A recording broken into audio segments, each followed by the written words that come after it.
자, 일단 프레임은 팀 에디션 모델이고요. 요게 그룹셋 파츠입니다. 살짝 사실 노브레이크에 대한 이야기를 하려고 앞에서 서두에 설명이 좀 길어졌는데, 안녕하십니까, 소프바이크의 미대영입니다. 자, 오늘 제가 준비한 컨텐츠는 자전거 조립 영상이고요. 픽시 픽스드 기어 조립 영상을 1편으로는 DCC, 2편으로는 IRD, 그리고 아마 3편이 마지막이 될 팀 에디션 앞에 보시는 프레임을 준비를 했습니다. 생각보다 문의사항들이 꽤나 있어요. 그래서 그거를 좀 보여드리려고 일단 조립 전에 앞서서 박스만 개봉한 상태로 준비를 했고요. 하나하나씩 좀 설명을 드릴게요. 자, 일단 프레임은 팀 에디션 모델이고요. 네, 데칼링이 기본적으로 화이트 블랙의 블랙 앤 화이트 조합으로 나왔다고 봐주시면 좋고, 물결 같은 카모플라주가 블랙 앤 화이트로 이렇게 좀 예쁘게 들어가 있습니다. 이 디자인은 옛날 클래식 레트로 버전이라고 봐주시면 돼요. 블렛이라는 모델이 있었어요. 지금은 현재는 단종이 된 것 같고, 그 모델을 이어서, 그리고 스카이라인이라는 엔진 11 로드가 있는데 스카이라인도 이렇게 이 부분에 조금씩 들어가 있었고, 그리고 이 데칼이 예전 클래식 데칼 같은 경우에는 되게 볼드하게 이렇게 서 있고 누워있지 않았었어요. 근데 아무튼 그 데칼이 들어간 모델이고, 예전 레트로 감성을 좀 느끼고자 아마 이렇게 생산을 하신 게 아닌가 싶어요. 그래도 오래된 픽시 세대라 이 데칼을 보고 좀 약간 반갑기도 했었습니다. 요즘 크리띠는 실제로 좀 많이 다르죠? 요즘 친구들이 좀 선호할 수 있는 화려한 데칼링들을 많이 쓰잖아요. 근데 어떻게 보면은 이 데칼이 화이트 블랙의 거의 헤리티지와 같은 느낌을 주는 데칼이라고 봐주시면 될 것 같고, 오랫동안 임팩트 있게 기억에 많이 남았어요. 그래서 그 엔진 11이라는 이 브랜딩이 어쨌든 이 데칼로 시작이 됐다고 해도 과언이 아닐 정도로 이 화이트 앤 블랙 카모플라주는 꽤나 유명한 컬러입니다. 팀 에디션 같은 경우에는 앞에 보시는 요 프레임만 89만 원입니다. 그리고 지금 밑에 보시는 것들은 그룹셋이라고 해서 그룹 세트를 장만을 하셔야 만들어서 저희가 조립을 해서 출고를 해드릴 수가 있습니다. 요게 그룹셋 파츠입니다. 그룹셋 파츠의 가장 중요한 휠이 이렇게 들어가 있고, 타이어는 별도로 제가 장착을 했습니다. 타이어랑 튜브가 빠져 있는 거예요, 그룹셋 안에. 그래서 요거는 별도로 또 추가 주문하셔야 되고, 그리고 코그 랑링은 기본 제공이 됩니다. 그리고 핸들, 스템, 시포스트, 안장, 페달, 브레이크, 체인, 크랭크, 비비까지 이렇게 세트 구성이 55만 원이다. 저희도 사실 네이버 스토어팜에 지금 크리띠 에디션 프레임들을 전부 다 판매를 하고 있고, 그리고 크리띠 기성품 같은 경우에는 네이버 스토어팜에 사전 예약 지금 다 받고 있고 하니까, 필요하신 분들은 저희 네이버 스토어팜 링크 또 아래 하단에 댓글로 달아 놓을 테니까 구매해 주시면 좋을 것 같고, 일단은 구매에 착오가 없으셨으면 좋겠어서 이렇게 지금 구성이 어떻게 된다, 요걸 좀 설명을 드렸고, 이제 아마 가장 궁금해 하실 게 얘네 언제 들어와요, 이 얘기를 지금 제일 많이 듣고 있거든요. 다음 일정들 같은 경우에는 아마 1월 달이 되지 않을까 싶어요. 수요가 공급을 못 따라가고 있는 상황이다 보니까 안정화가 될 때까지는 당분간은 공급을 다 따라가지 못할 것 같습니다. 아셔야 될 거는 내년부터는 에디션 프레임들이 5만 원씩 다 오른다고 합니다. 그래서 구매를 망설이거나 하시는 분들이 계시면, 어찌됐든 지금 이제 한 달 남았어요. 그런 부분들은 좀 생각을 하셔서 구매를 하셨으면 좋겠고, 이 크리띠는 크리테리움 경기를 하게끔 설계가 된 제품이고, 프레임들을 구성을 하셔서 보통은 이제 세팅을 내 마음대로 자유롭게, 크랭크도 좋은 거, 휠도 좋은 거, 안장도 좋은 거, 핸들 스템 좋은 거 이렇게 끼면 한 200~300 이상 나갈 수 있는 세팅을 하실 수 있다. 이 정도만 알려드리면 될 것 같고, 나머지는 제가 조립 과정은 좀 간단하게 보여드리겠습니다.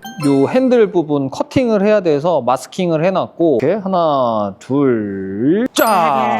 이렇게 해서 잘랐습니다. 그래서 일단은 이렇게 넣었고, 비비는 110.5mm 들어가네요. 여기 한번 껴보죠. 그리스를 발라줍니다. 듬뿍듬뿍 발라주세요. 왜냐면 저번에도 말씀드렸지만 요 그리스가 하는 역할이 내부의 이물질이나 물을 침투를 방해하는 역할을 하는 것들이에요. 그래서 그리스를 좀 발라주시면 미연에 뭔가 방지하는 역할을 한다고 보시면 될 것 같습니다. 그래서 껴주고, 뒤에도 먼저 껴줄게요. 사실 이 비비는 제 생각은 그래요. 일반적인 주행을 하는 분들은 정토크를 주는 게 좀 맞다고 생각을 해요. 제 생각에 이거 타시는 분들이 대부분 픽시 타시는 분들은 아시잖아요. 대부분 스키딩을 하거나. 그래서 저는 일반적인 토크보다는 조금 더 세게 주는 것을 선호합니다.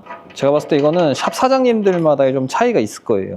크랭크 쪽에는 항상 그리스 듬뿍듬뿍 사용해 주세요. 그리고 또 똑같은 이야기지만 크랭크는 조금 기본 세팅값보다 더 세게 조인다.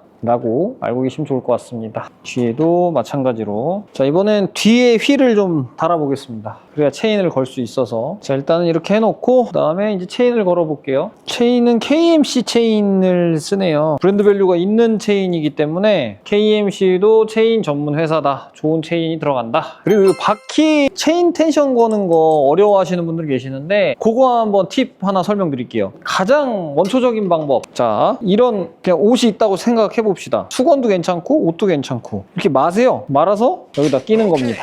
그러면 체인 텐션 한번 보고 바퀴 센터 확인해주고 가운데 센터 맞추고 이 상태에서 살짝만 조여줄게요. 살짝 반복이에요. 적당한 토크가 실릴 때까지. 자, 이렇게. 네, 이 물건을 대체하면 좋겠죠. 뭐 대체제가 지금 당장에 생각나는 게 없어서 이걸 낀 건데 이렇게 끼면 바로 돼요. 이렇게 하면 체인 텐션이 바로 걸립니다. 급하게 하시지 않으면 굉장히 쉽게 걸려요. 다 어느 정도 맞춰졌다 그러면 텐션을 적당하게 걸어주시면 됩니다. 사실 전문 용어로 저희가 얘기하는 게 그 조시 본다고 하거든요. 이 텐션은 픽시를 타시는 분들, 도로에서 타시는 분들은 텐션을 탱탱하게 걸어놓는 게 좋긴 좋아요. 왜냐면 언제든지 위험할 수 있는 상황에서 체인 텐션이 풀려버리거나 바퀴가 빠져가지고 옆부분 닿거나 뭐 이럴 수 있으니까 트랙 타시는 분이다. 난 조금 더 빨리 달려야 된다. 그러면 이렇게 세게 텐션을 주면 별로 좋지 않습니다. 왜냐면 저항이 더 생기는 거니까 그만큼. 그리고 체인링이 원형이 아니에요. 완벽하게 동그라미가 아니고 타원형이에요. 그래서 어느 일정 구간에 살짝은 더 텐션이 세게 걸리고 덜 걸리고 이렇게 되는데 지금 같은 경우에는 체인이 굉장히 텐션이 세게 걸려 있는 건 맞기는 해요. 하지만 출고할 때는 이렇게 하겠습니다. 왜냐면 타다 보면 또 분명히 늘어나니까. 제가 사실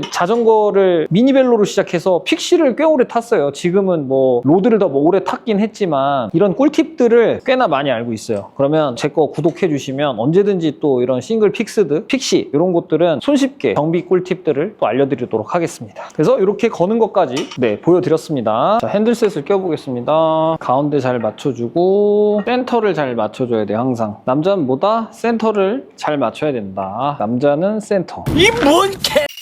자, 일단 브레이크는 레버 먼저 다룰게요. 최대한 편한 각도를 맞춰주는 게 좋아요. 됐어요. 좀 약간 길게 딸게요. 혹시 뭐 스탠 변경이 있을 수도 있으니까 한 요 정도 세팅 잡아주고 브레이크 잡고 라인 맞춰야 돼요. 라인. 브레이크 라인이 잘 맞아야 문제가 안 생기거든요. 뜨샤.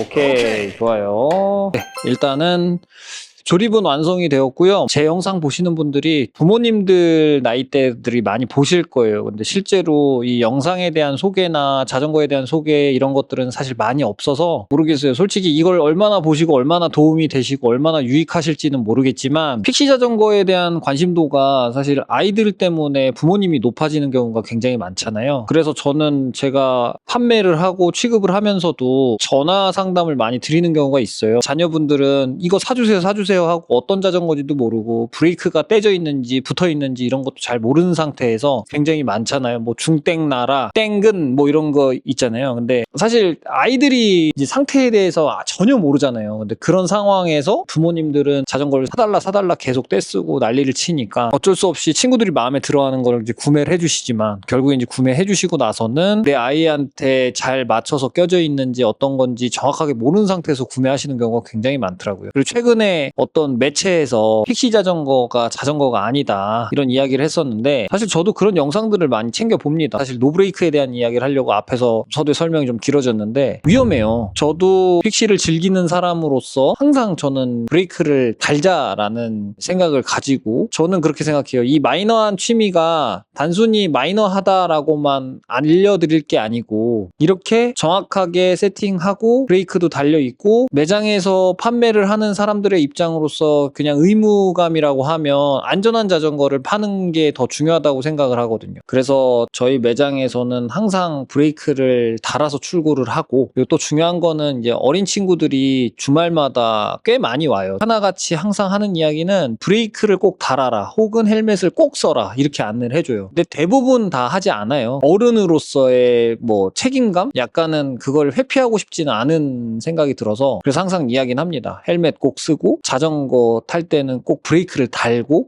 탔으면 좋겠다. 왜냐면 그들이 있어야 저도 이제 먹고 살 수 있는 부분들이 또 생기잖아요. 그래서 그냥 단순하게만 자전거, 픽시 자전거 안전하지 않고 위험한 자전거니까 타지 마 이렇게 이야기한다기보다는 제 개인적인 생각에는 내가 달고 내가 쓰고 하면 분명히 한 사람 한 사람이라도 조금이라도 바뀌지 않을까 이런 생각은 해봅니다. 제가 픽시를 대하는 느낌은요, 약간 제 고향과 같은 자전거거든요. 그래서 그렇게 나쁘다고만 생각하지 않으셨으면 좋겠습니다. 왜냐면 저도 로드도 타고 픽시도 타고 미니벨로도 타고 MTB도 타고 그리고 자전거도 팔고 있는 자영업자 입장으로서 위험한 걸 위험하다 알려주는 것과 위험한데 위험함을 방관하고 모르는 척하고 그걸 비난하는 것과는 좀 다르다는 생각을 해요. 그래서 픽시에 대해서 나쁘다고만 생각하지 않으셨으면 좋겠다. 에디션 프레임들 구매하시고 싶은 분들 많으실 거라 생각이 됩니다. 안내 일정 좀 드리면 12월 말경에 오더 수량을 취합할 거예요. 배정을 받을 수 있는 대수가 제한이 있어서 저희가 1월 달에 주문을 받은 숫자에 만큼 맞춰서 공지를 해놓을 겁니다. 정확하지는 않겠지만 1월 중순에서 말 정도 예상을 하고 있다고 수입사에서 이야기를 하더라고요. 관심이 있으시다면 저희가 네이버 스토어팜을 링크를 하나 걸어 놓을 거예요. 그거 한번 확인해 주시고 구매에 도움이 되셨으면 좋겠습니다. 네, 아무튼 저는 이렇게 해서 더 자전거에 대한 관심이 있으시거나 궁금하신 내용이 있으시면 밑에 댓글로 남겨주시면 제가 확인하고 답글